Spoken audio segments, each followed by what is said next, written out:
All right, in the top right of our map, one of our really up-and-coming players looking fantastic today. He is SK Telecom T1 Dark, Byung. Really, you know, I've gotten to commentate this guy this season and last season during, you know, Code A and a little bit of Code S and whatnot. Really becoming a fan of him. It's up against this Terran player in the red. CJN2's Byung, 정우영. I've always been a fan of Byung. I feel like he never gets the recognition he deserves. He doesn't. You are so completely right on that. He does not get the recognition he deserves. He's a top-end player. But, you know, losing games like that to someone that's up and coming, that definitely could be part of the reason, you know? Yeah, because people don't really know Dark that well. You know, he hasn't done anything. Byung has definitely done more. And if Byung just loses to Dark, it's like, well, it's hard to gain fans like that. You still really haven't done too much. Just pretty solid play all over the place. Yeah. This is an important moment to prove himself. Yeah. You know what he's like? He's like from StarCraft 1, like a light alive or something. Like, definitely one of the best Terrans. Not a giant fan base because, you know, no championships, nothing too flashy. Very good, though. If you're a Terran player, I bet you like him, and you probably copy a lot of his play. Yeah, exactly. Yeah. I mean, he's never been flashy, and I think that's a big part of it. I mean, he's not even like a Keen where he just like will do these crazy all-ins and stuff. I love Keen. Keen's crazy, man. Keen's hoping for that Hellbat change to come through, man. How many Hellions he makes, he's like so ready for that. Yeah. Keen would have been going after Queens with those things last game, man. Running them by and stuff, going to kill drones. It's like, Hellions, you're not coming back this time. Go! So let's talk about merry-go-round a little bit. What are your thoughts on the map in this matchup? I think the later the game goes on, it's a pretty good map for Zerg. But at the same time, the early game is so hard for Zerg because the third base is incredibly far away. And it's kind of at a funny angle where you have to go down a ramp that's wide. So if you go too far down the ramp, then suddenly Hellions can get into your natural and your main base. So you got to be careful about that. But in the late game, once you secure a fourth base, it's hard for the Terran to keep everything he has together and do good pushes across the map because there's so many vulnerabilities. There is a lot of dead airspace for Mutalisks to catch drops. In this case, on this map, especially, if you look at the bottom right of the mini-map right now, this harassment is pretty standard so far.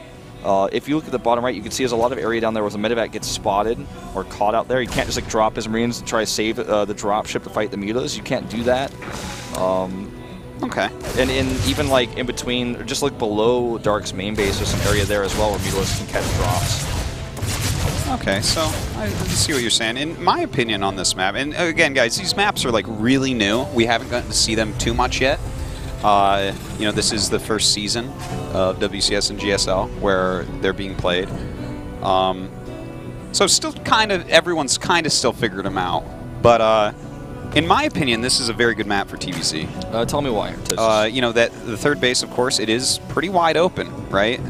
You know, if you open with Hellions and Reapers, and maybe even a Banshee, you definitely can put a lot of pressure there, and it's going to be hard for them to connect their creep and really be up there and defend. And as we get later into the game, you know, those high ground areas are a great place to push from for Terran.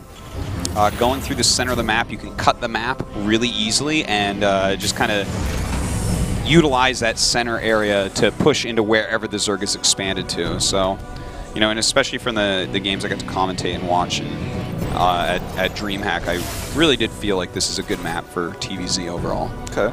So, anyways, we'll see what he goes for. It looks like he is going to be going for a Hellion Reaper Banshee. Yeah. And, you know, this is going to put a lot of pressure onto any possible thirds, but we can see that Dark may be expecting something like this because he's going for quite a quick layer.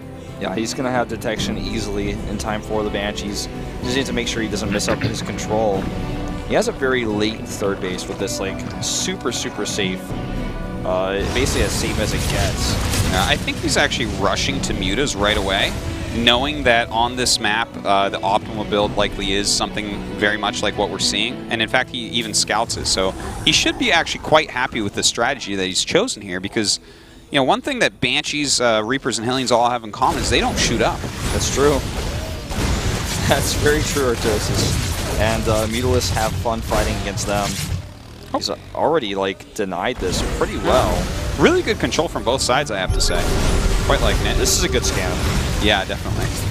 Gets to see what's on that high ground, gets a couple creep tumors, and yeah, you can see that taking a third base here is like really difficult. If he had tried to take a third, it would be under so much pressure at the moment. Yeah, it's definitely tough. Spire is started meanwhile. And really like the choice of strategies on both sides. It's like theoretically the best opener for TVZ here, and then a build that counters that. So it's really cool. Good, definitely good planning by both players for this one. Yeah. I feel like you know, the situation here for Byung is kind of a dire one if he doesn't actually get some damage done here. Wow. That was great control. That was fantastic. And here comes the Overseer, and now the Banshee is certainly dead. Wow. Wow, he has 2 really red queens. He did lose 1. That was really... I'm getting chills right now. That was super well done by both players there. Yeah, the red Hellions over there. Still alive, too, all of them. And he's not stopping there. Thing is, if he gets that third command center up and he's forced the the Beetleists to stay at home for whatever reason, be it the Banshees or this attack on the ground, that means he can secure that base a lot safer. And he is going into mech behind this. A Raven's coming out, 2 facts. Yeah. And you know what? When you do open up with like Hellion Banshee, it's a pretty smooth transition into mech play. Yeah. So can't really blame him for that. And you know, he can take kind of a later third with this and just be careful about it. And when he gets those high ground, gets a high ground base where he's pushing towards his opponent with the use of the high ground base, siege tanks become downright silly.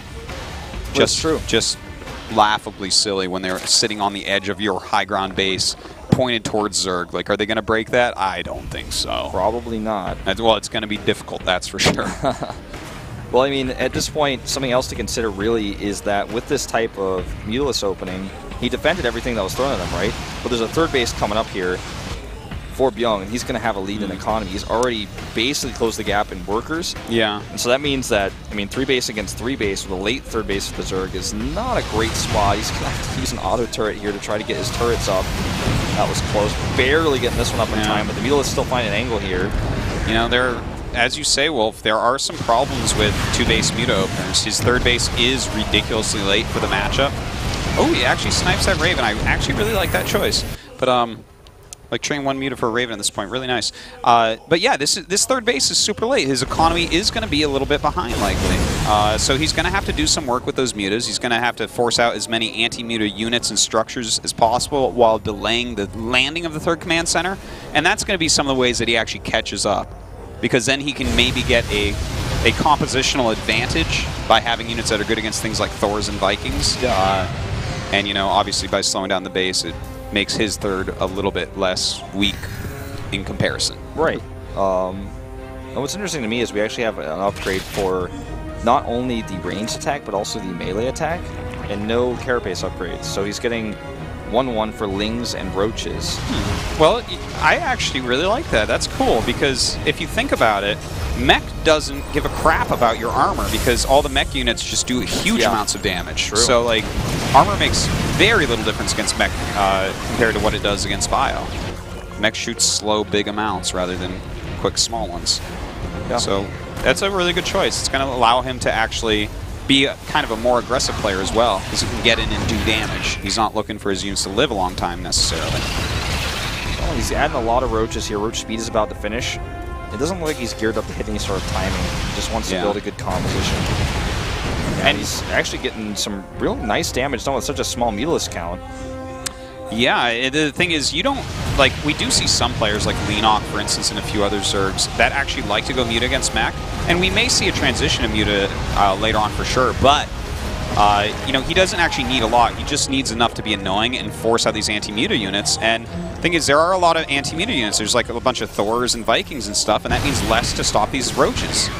He's got such a lead in supply, and it looks like I was incorrect. He definitely wants to hit a timing here with these Roaches to keep the mech army small. This isn't an all-in by any means. He wants to keep this army getting to its critical mass. And even though he's up against almost purely siege tanks here, the Thors that were made earlier because of the Mutalisk did offset that a little bit. The Roaches do break through here, and it ends up being an okay trade. I would say that that was very worthwhile for Zerg. He lost his Mutas completely, it looks like, but as you said, you know, he traded and he killed a bunch of Thors, so he could go back and mutas, and he killed a bunch of siege tanks, which means any push coming out is going to be a lot slower. He's actually just going to kill all God. these siege tanks. Looks like split his roaches a little bit better. Okay, there he goes. Going to target down those SCVs probably. Well, really, I think that this was so worthwhile and really well done by Dark. Well, now it looks like he is considering going for kind of just a parade push almost with his roaches, just keeping on this momentum. Well, when you eliminate that many siege tanks, the third base is pretty far from the natural, so to protect both areas is really, really difficult. Remember, both of these units, the Zerglings and the roaches, have +1. He's killed the armory, which means no more upgrades can come out for a while until it's rebuilt, and that's pretty expensive, and he doesn't have a huge bank to work with. So Byung is really in dire straits in this game, struggling to mine from a third base, whereas the Zerg is taking a 4th right now. He's killed so many harvesters with these roaches. He's going to kill another one here. It looks like 2 more even. Dark, I feel like, has already won this game, to be honest. By killing this many siege tanks this many times, it takes a long time to make siege tanks. They're expensive and they don't build quickly. Like, he has to rebuild his entire composition from scratch. His economy now is the one that's been very badly hurt. He's lost quite a few SCVs. Just everything is going perfectly right now for Dark, and he's even teching up into Swarm Hosts. He's going to get some more mutas, realizing that, well, there's no Thors. I can go in, and he's going to have to build even more turrets or Vikings or Thors, none of which does he have any money for. Just fantastic, awesome play by Dark, really showing, like, just beautiful play, man. It's a treat. I mean, he does get a few worker kills here, but it's not enough.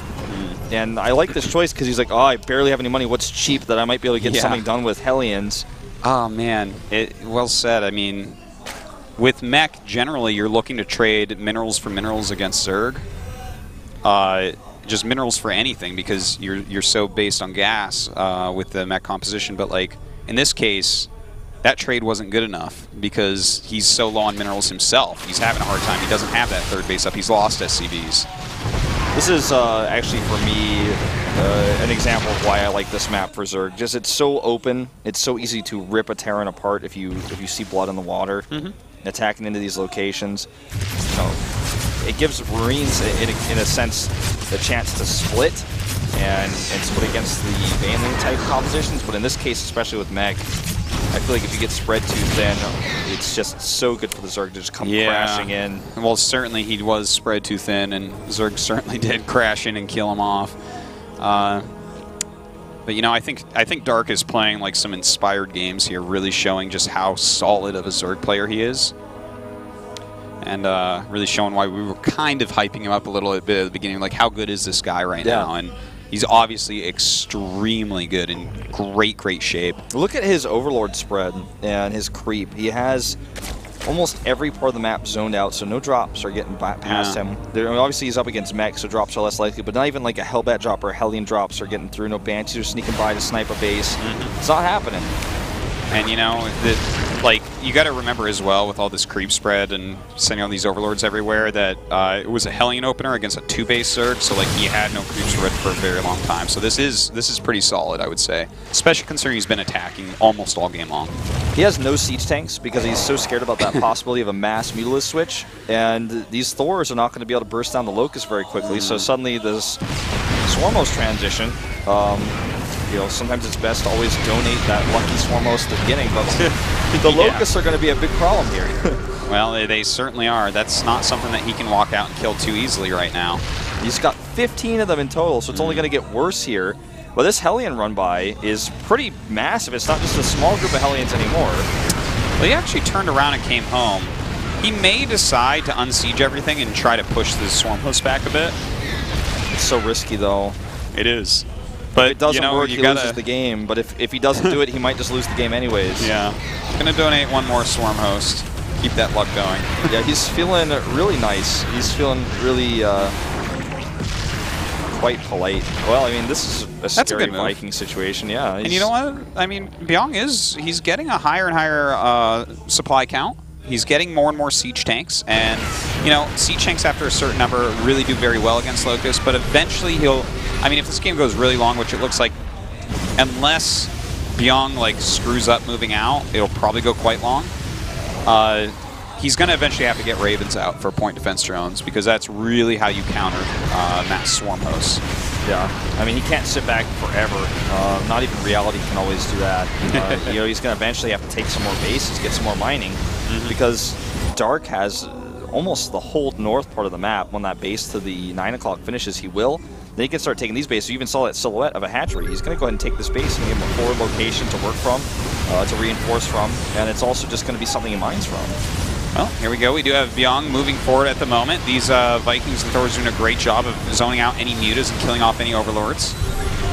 Oh, this wave of Locust is just so much. If he could break through here, could maybe get something done, but he just does not quite have enough. The scan fades away, and there's the deny on this base I was talking about. At least he's going to attempt. He does need to take that base, though. Like, that base is super important. He can put some siege shanks up there, help out against the Locusts that are incoming, take back the center. And, you know, as I was talking about, one of the reasons why I feel like this is a good map for TVZ is once you take this base and you have some siege shanks up there and you're taking the center of the map, it chokes up the map quite a bit for Zerg. You know, they have to go way further around, and you can push through that center and even siege up bases from low ground. Yep. You know, if he takes any of these high ground bases, which he did take one of. Well, I mean, he has, with this high ground, a lot to work with. But again, all it's really going to give him is more money, but it's not going to give him any ground.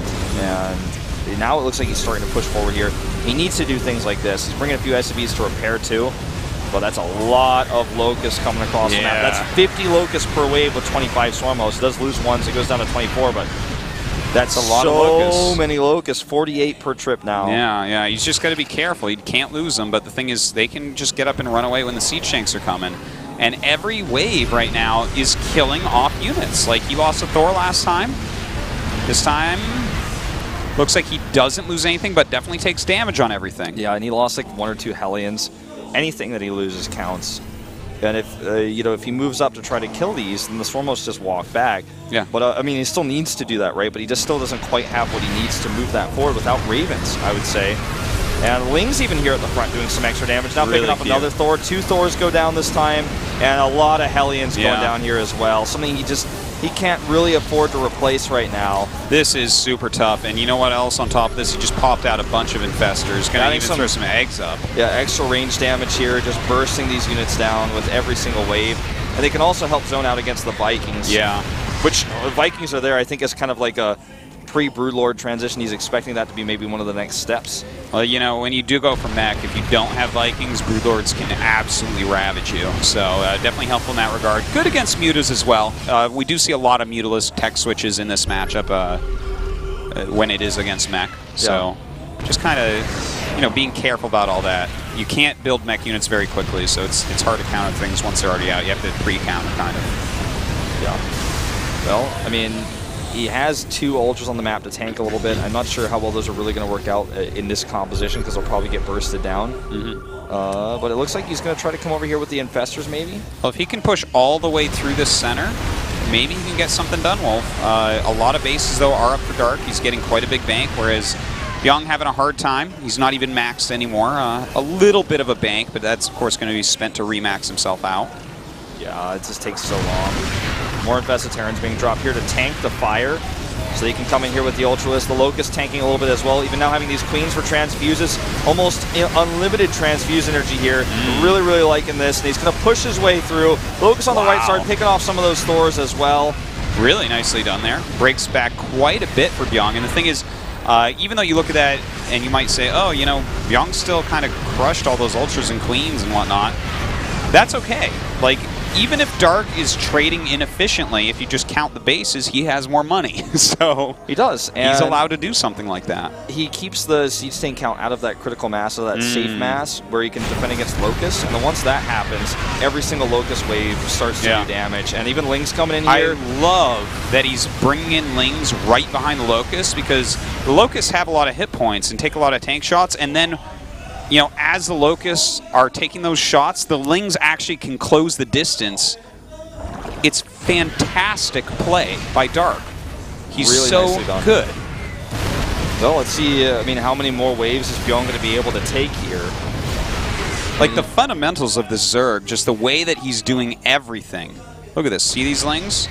Here go the Locusts first. Infested Terrans too. And here come the Lings, because they take all the shots, and now it's like, twice as many locusts because the Lings are on top of you. They're drawing tank fire that lets the locusts get up further.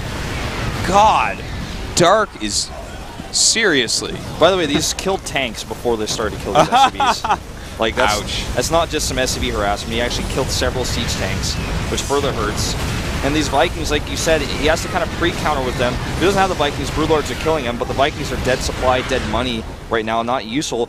The player who's ahead in this type of matchup where you have mech versus Zerg is the one who makes those kind of choices, like, or who has the power to force these sorts of things, like, have Vikings or I'll kill you.